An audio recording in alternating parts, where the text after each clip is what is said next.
નમસ્કાર વિદ્યાર્થી મિત્રો, આપણે આગળના વિડીયોમાં જોયું હતું કે ભારતની અંદર અલગ અલગ પ્રકારની 6 જેટલી ભિન્ન ભિન્ન પ્રજાઓ અહીંયા વસવાટ કરતી હતી. જેમાં આપણે નેગ્રીટો, ઓસ્ટ્રેલોઇડ, દ્રવિડ પ્રજા, મોંગોલોઇડ, અલ્પાઇન, ડિનારિક અને આર્મેનોઇડ પ્રજા વિશે ચર્ચા કરી હતી. આજે આપણે ચર્ચા કરવાની છે આર્યો વિશે. તો કે ભારતની આર્ય સભ્યતાના નિર્માતાઓ આર્ય એટલે કે નોર્ડિકના નામથી ઓળખાય છે. આર્યો લોકો હતા.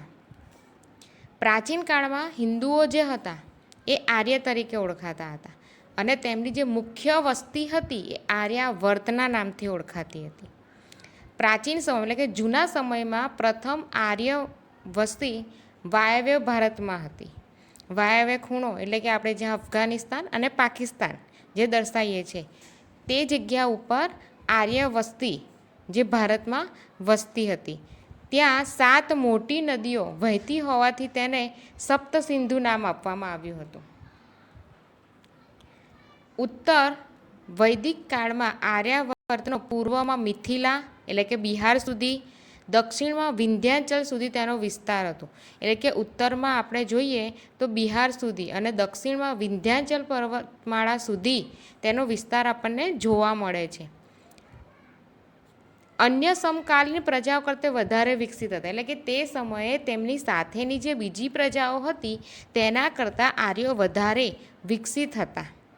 આર્ય એ ભરત રાજા કે ભરત કુળના નામ પરથી આ વિશાળ પ્રદેશને ભરતભૂમિ, ભરતખંડ, ભારત વર્ષ કે ભારત જેવા નામોથી ઓળખવામાં લાગ્યો. આ જે આર્યો જે રહેતા હતા જેના કારણે ભરત નામના રાજા કે ભરત કુળના નામ પરથી આપણો જે વિશાળ પ્રદેશ હતો એ ભરતભૂમિ, ભરતખંડ, ભારત વર્ષ અને ભારત જેવા નામોથી ઓળખવા લાગ્યો. આગળ આર્યો જે હતા એ પ્રકૃતિ પ્રેમી હતા. તેઓને વૃક્ષો, પહાડો, સૂર્ય, વાયુ, નદીઓ, વરસાદ વગેરેની પૂજા અને આરાધના કરતા હતા. તે દરેક પ્રકારની સ્તુતિઓ એટલે કે ઋચાઓની રચના કરી હતી. સમય જતાં વેદ પઠન પણ પ્રચલિત બન્યું હતું. એટલે કે સમય જેમ જેમ ગયો તેમ વેદોનું પઠન પણ કરવામાં આવતું હતું. સમયાંતરે તેમાં ધાર્મિક વિધિઓ શરૂ થઈ અને યજ્ઞાદિ ક્રિયાઓ ભારતમાં શરૂ થઈ. સૌથી પહેલાં આપણે જોઈએ તો દરેકની સ્તુતિઓની રચના કરવામાં આવી હતી. પહેલાં સ્તુતિની રચનાઓ પરથી વેદોનું પઠન કરવામાં આવતું હતું અને ત્યાર પછી ધીમે ધીમે ધાર્મિક વિધિઓ અને યજ્ઞની જે ક્રિયાઓ છે એ ભારતમાં શરૂ થઈ હતી.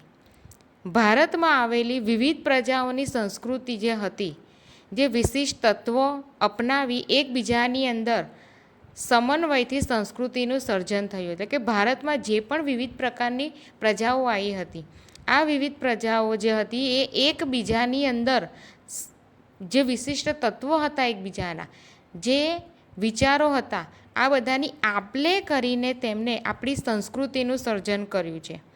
ભારતમાં આવેલી જેટલી પણ પ્રજાઓ હતી એ બધી જાતિઓ વચ્ચે લગ્ન સંબંધો દ્વારા પ્રજાઓનું સંમિશ્રણ થતું ગયું.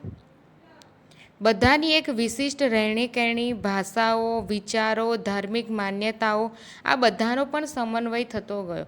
એટલે કે આ બધી જે પ્રજાઓ હતી તેમની દરેકની રહેણીકરણી અલગ હતી, દરેકની ભાષા અલગ હતી, દરેકના વિચારો અલગ હતા, દરેકની ધાર્મિક માન્યતાઓ અલગ હતી. પણ જેમ આ બધી પ્રજાઓનો સમન્વય થતો ગયો તેમ આ બધી વસ્તુઓનો પણ સમન્વય થતો ગયો અને તેના કારણે આપણા દેશમાં એક સમન્વયકારી સંસ્કૃતિનું નિર્માણ થયું હતું.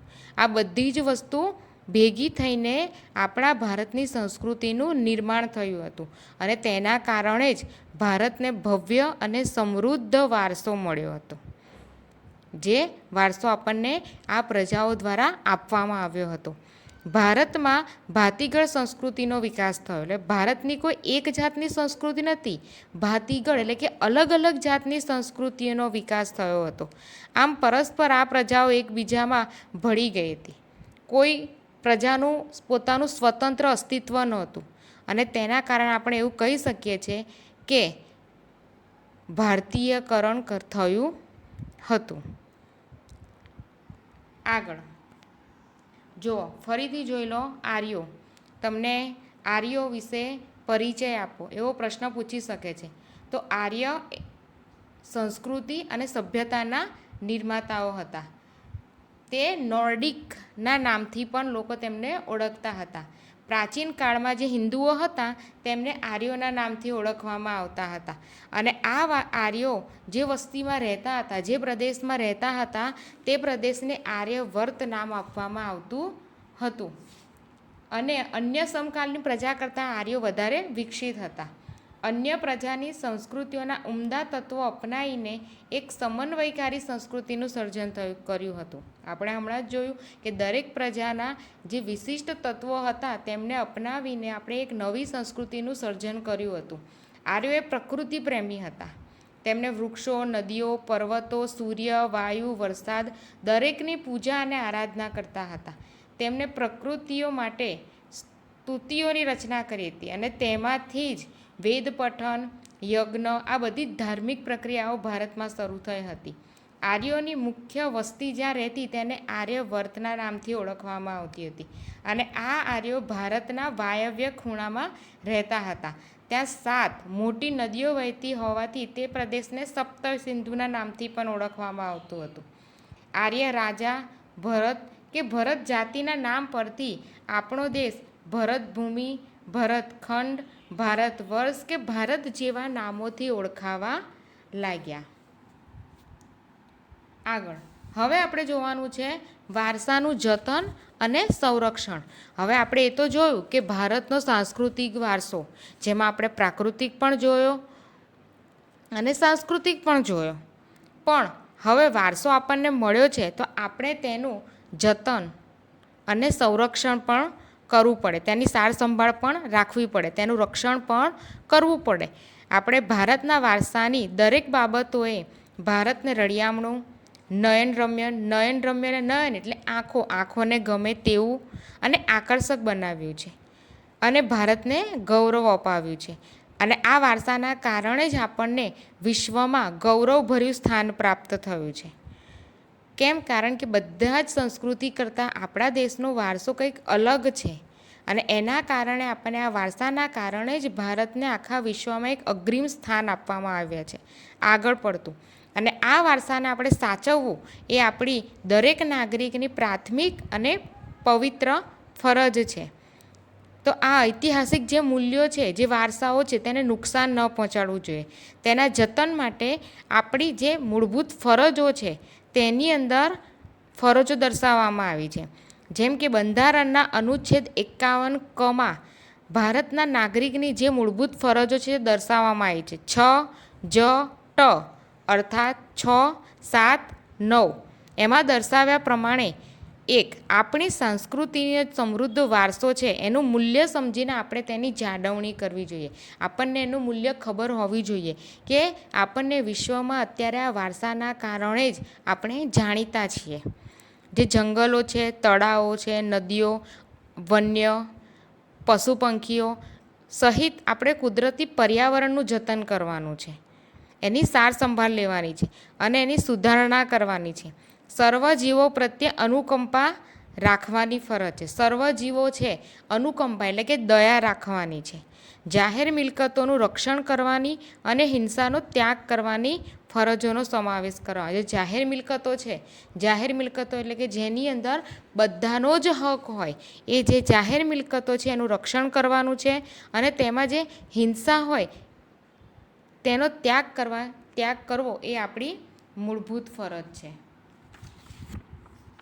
આગળ ફરીથી એકવાર જોઈ લો, ભારતના વારસાના જતન અને સંરક્ષણમાં આપણી કઈ કઈ મૂળભૂત ફરજો આપવામાં આવી છે આપણને. આવો પ્રશ્ન તમને પૂછાઈ શકે.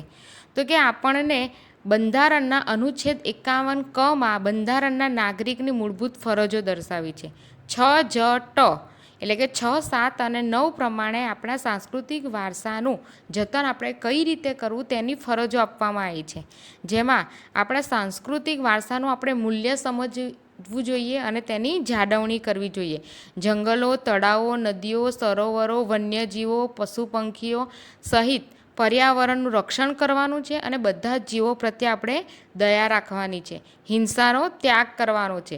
જાહેર મિલકતોનું જતન કરવાનું છે. આપણા જે સાંસ્કૃતિક વારસાના પ્રતીકો છે, સ્મારકો છે, ઐતિહાસિક ધાર્મિક મૂલ્ય મહત્ત્વ ધરાવતા જે સ્થળો છે તેને આપણે નુકસાન ન પહોંચાડવું જોઈએ. ભારતના પ્રકૃતિ નિર્મિત રમ્ય ભૂમિ દ્રશ્યોની શુદ્ધતા, પવિત્રતા અને સુંદરતા જાળવવી એ આપણા સૌની ફરજ છે. કોઈ એક વ્યક્તિની નહીં, પણ ભારતના દરેક નાગરિકની એ ફરજ બને છે. તમને હવે એવો પ્રશ્ન પૂછી શકે કે પ્રાચીન ભારતમાં આવેલી પ્રજાનું ભારતીયકરણ કેવી રીતે થયું હતું? તો ભારતમાં જે વિવિધ પ્રકારની પ્રજાઓ આવી હતી, આ વિવિધ પ્રજાઓ જે હતી એમને બધાના પોતાના જે વિશિષ્ટ તત્વો હતા, જે બધા કરતાં અલગ હતા, એ તત્વોનું સમન્વય એટલે કે ભેગું કર્યું હતું. અને ત્યાર પછી સમયાંતરે આ જે ભારતમાં આવેલી પ્રજાઓ છે એ એકબીજાથી લગ્ન સંબંધોથી જોડાઈ હતી. અને આ લગ્ન સંબંધોથી જોડાવાના કારણે આ પ્રજાઓનું સંમિશ્રણ થઈ ગયું હતું, એટલે કે ભેગું થઈ ગયું હતું. બધાની અલગ અલગ રહેણીકરણી હતી, બધાની અલગ ભાષાઓ હતી, બધાના અલગ વિચારો હતા, બધાની ધાર્મિક માન્યતાઓ અલગ અલગ હતી. આ બધું જ અલગ અલગ જ્ઞાતિના લોકો અલગ અલગ સાથે લગ્ન સંબંધોથી અલગ અલગ પ્રજાઓ જોડાતા આ બધાનું સમન્વય થયું હતું. અને પ્રારંભ કાળથી જ આપણા દેશમાં એક સમન્વયકારી સંસ્કૃતિનું નિર્માણ થયું અને જેના કારણે આપણને ભવ્ય અને સમૃદ્ધ વારસો મળ્યો. આપણને ભાતીગળ સંસ્કૃતિનો વિકાસ થયો. આ પ્રજાઓ પરસ્પર એટલી બધી ભળી ગઈ હતી એકબીજામાં કે તેમને પોતાનું સ્વતંત્ર અસ્તિત્વ પણ નહોતું રહ્યું. અને એના જ કારણે આપણે એવું કહી શકીએ છીએ કે આપણા દેશ તેમનું ભારતીયકરણ થયું છે. આમ આપણે જોઈએ છે કે પ્રકૃતિએ જે રમ્ય ભૂમિ દ્રશ્યો ભારતની ભૂમિ પર સર્જેલ છે, એટલે કે પ્રકૃતિએ રમ્ય એટલે કે જે આપણને ગમે એવા ભૂમિ દ્રશ્યો ભારતની જમીન ઉપર આપણને જોવા મળે છે, જેની સુંદરતા, પવિત્રતા, શુદ્ધતા આપણે બધાએ તેને સાથે મળીને સાચવવાની છે અને એ આપણી નૈતિક ફરજ છે. વારસાનું ઘડતર કરવાનું છે. ક્રમિક તેમાં વિકાસ કરીને ભારતને જે મળેલ વિશિષ્ટ પ્રાકૃતિક રચના છે એની ઉપર આધાર છે. પ્રકૃતિ દ્વારા ભારતને અઢળક સમૃદ્ધિ પ્રાપ્ત થઈ છે અને આ વિશેષતાઓના કારણે જ દરેક ક્ષેત્રમાં આપણને વિકાસ માટેની અણમોલ તક પૂરી પાડે છે. આમ ભારતનો વારસો સદીઓથી ભારતના લોકો દ્વારા આર્થિક એટલે કે પૈસાની દ્રષ્ટિએ, રાજકીય, સામાજિક એટલે કે સમાજની દ્રષ્ટિએ અને સાંસ્કૃતિક એટલે કે સંસ્કૃતિની દ્રષ્ટિએ વિકાસનું પરિણામ છે. અને આ સાથે મિત્રો આપણો પહેલું ચેપ્ટર પૂર્ણ થાય છે.